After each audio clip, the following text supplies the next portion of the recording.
قرآن کی سورہ نور میں 6 ہجری میں پیش آنے والے اس واقعے کا ذکر ہے جو اسلام کی تاریخ میں افق کے نام سے مشہور ہے۔ اس موقع پر مدینہ کے کچھ شر پسندوں نے حضرت عائشہ صدیقہ رضی اللہ عنہا پر ایک جھوٹا الزام لگایا تھا۔ اس کے نتیجے میں پورے شہر میں ایک ہنگامہ کھڑا ہو گیا۔ وقتی طور پر مسلمانوں کو سخت پریشانی کا سامنا کرنا پڑا تھا۔ اس کا تذکرہ کرتے ہوئے قرآن مجید میں فرمایا ہے کہ تم اس کو اپنے حق میں برا نہ سمجھو بلکہ وہ تمہارے لیے بہتر ہے۔ اس قسم کا فتنہ، اس قسم کی شر انگیزی کیوں اہل ایمان کے لیے خیر ثابت ہوتی ہے؟ اس کے بہت سے پہلو ہیں، تاہم اس کا ایک خاص پہلو یہ ہے کہ ایسا ہر فتنہ سچے مومن کو یہ موقع دیتا ہے کہ وہ اس اعلیٰ ایمانی عمل کا ثبوت دے جس کو قرآن میں ظن خیر کہا گیا ہے۔ افواہوں کی آندھی میں حسن ظن کا طریقہ اختیار کر کے وہ مزید ثواب کمائے، وہ زیادہ بڑا عمل کر کے اللہ کی نظر میں زیادہ مقبول بندہ بن جائے۔ مثلاً الزام تراشی کی اس مہم میں جو لوگ شعوری یا غیر شعوری طور پر شریک ہو گئے ان میں سے ایک حسان بن ثابت انصاری رضی اللہ تعالی عنہ تھے۔ چنانچہ بات کو جب متحقق ہو گیا کہ یہ پورا قصہ سراسر جھوٹ پر مبنی تھا تو حسان بن ثابت رضی اللہ عنہ کو ان کی غلطی پر کوڑے مارے گئے۔ مگر جہاں تک حضرت عائشہ رضی اللہ عنہ کا تعلق ہے وہ کبھی حسان بن ثابت رضی اللہ عنہ سے متنفر نہیں ہوئی۔ روایات میں آتا ہے کہ وہ اس کو سخت ناپسند کرتی تھیں کہ ان کے سامنے حسان کو برا کہا جائے۔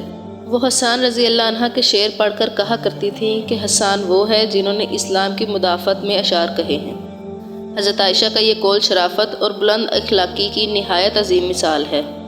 یہی وہ کلمہ ہے جس کی بابت حدیث میں آیا ہے کہ ایسا ایک کلمہ آدمی کو جنت میں پہنچانے کے لیے کافی ہے، مگر اس قسم کے جنتی کلام کا کریڈٹ کسی کو ٹھنڈے حالات میں نہیں مل سکتا۔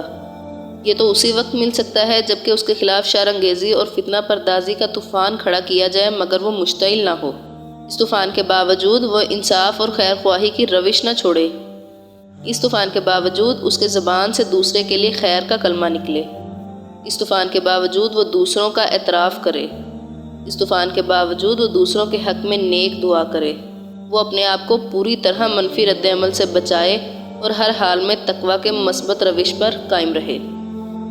اسی طرح روایات میں آتا ہے کہ مدینہ میں جب یہ بیہودہ خبر پھیلی تو حضرت ابو ایوب انصاری رضی اللہ عنہ اپنے گھر میں آئے۔ ان کی بیوی نے کہا کہ اے ابو ایوب، آپ نے سنا ہے کہ عائشہ رضی اللہ عنہ کے بارے میں کیا کہا جا رہا ہے؟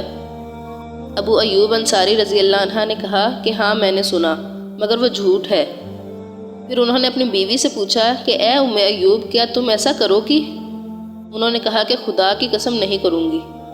ابو ایوب انصاری رضی اللہ عنہ نے کہا کہ پھر عائشہ رضی اللہ عنہ خدا کی قسم تم سے زیادہ افضل ہے۔ ان کی بیوی نے جواب دیا کہ ہاں آپ نے بالکل ٹھیک کہا ہے۔ بعض روایات سے معلوم ہوتا ہے کہ انہوں نے صفوان بن المعطل السلمی رضی اللہ عنہ کا نام لیا جن کے ساتھ ظالموں نے حضرت عائشہ صدیقہ رضی اللہ عنہ کو ملوث کیا تھا۔ ابو ایوب انصاری رضی اللہ عنہ نے کہا کہ میں خود اس متعلق سوچتا ہوں کہ اس وقت اگر میں صفوان رضی اللہ عنہ کی جگہ پر ہوتا تو میرے دل میں اس طرح کا خیال تک نہیں آ سکتا تھا۔ پھر صفوان رضی اللہ عنہ تو مجھ سے اچھا مسلمان ہے، وہ کیوں کر ایسا سوچ سکتا ہے؟ یہی وہ چیز ہے جس کو قرآن میں قول سدید کہا گیا ہے۔ حضرت ابو ایوب انصاری رضی اللہ عنہ نے یہ کہا کہ ایک سادہ منطق کو استعمال کر کے اسے پہلے ہی مرحلے میں رد کر دیا۔ انہوں نے سوچا کہ کوئی بھی شریف انسان ایسا خیال اپنے دل میں نہیں لا سکتا، پھر کیسے مان لیا جائے کہ عائشہ صدیقہ رضی اللہ عنہ جیسی شریف خاتون یا صفوان جیسا مخلص مومن اس قسم کی ذلیل بات کا مرتکب ہو سکتے ہیں۔ یہ ہنگامی واقعہ اگر نہ پیش آتا تو ابو ایوب انصاری رضی اللہ عنہ کو اس عظیم عمل کا انعام کیسے ملتا کہ ذہنی بھونچال کے وقت بھی انہوں نے اعتراف کا ثبوت دیا۔ ناموافق پروپیگنڈوں کے باوجود انہوں نے اپنے آپ کو فکری اعتدال پر باقی رکھا۔ زلزلہ خیز حالات بھی اس میں کامیاب نہیں ہوئے کہ ان کے قدم کو حق و صداقت سے ہٹا دیں۔